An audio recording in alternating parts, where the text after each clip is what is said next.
मागील 5 वर्षापासून पाम तेलाचे उत्पादन घटत आहे। त्यामुळे जागतिक पातळीवर सोयाबीनचे उत्पादन वाढत असून सोया तेलासाठी गाळपही वाढत आहे। त्यामुळे सोयाबीनची अतिरिक्त निर्मिती होत आहे।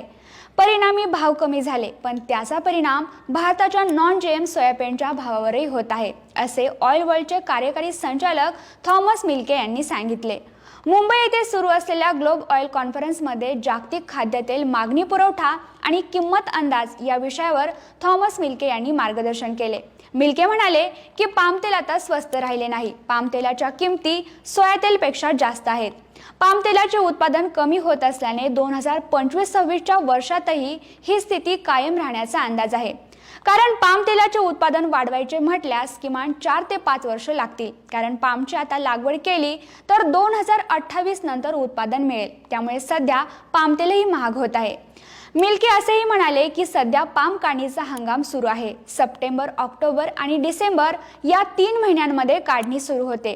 यामुळे या 3 महिन्यात पाम तेलाचा पुरवठा बऱ्यापैकी वाढलेला असेल। परिणामी काही काळ सोया तेल आणि सूर्यफूल तेलापेक्षा पाम तेल स्वस्त राहिले तरी कायमस्वरूपी ही स्थिती राहू शकणार नाही। कारण सोया तेल आणि सूर्यफूल तेलाचा पुरवठा वाढलेला आहे। सोयाबीनचे उत्पादन वाढले, मागणी असल्याने गाळपही वाढले। 2024 मध्ये जागतिक सोयाबीन गाळप मोठ्या प्रमाणात वाढले आहे। परिणामी सोया तेल आणि सोयाबीनची निर्मिती वाढली आहे।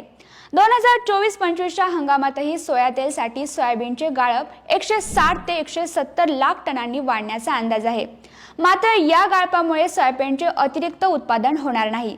सोयाबीनचा भाव सोया तेलपेक्षा सोयाबीनच्या भावावर जास्त प्रमाणात अवलंबून असतो, पण अतिरिक्त पुरवठ्यामुळे आंतरराष्ट्रीय बाजारात सोयाबीनवर दबाव कायम राहू शकतो, असेही मिल्के यांनी सांगितले। जागतिक पातळीवर सोयाबीन उत्पादन आणि गाळप वाढत आहे। त्यामुळे सोया तेल आणि सोयाबीन निर्मितीही वाढली आहे।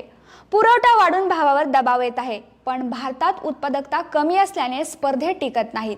जागतिक पातळीवर हेक्टरी 3 टन उत्पादकता असताना भारतात केवळ 1 टन उत्पादकता आहे। उत्पादकता कमी असल्याने भारताला सोयाबीन आर्थिकदृष्ट्या परतावा देऊ शकत नाही। त्यासाठी भारताने हेक्टरी उत्पादकता वाढीसाठी प्रयत्न करावेत, असेही मिल्के यांनी सांगितले।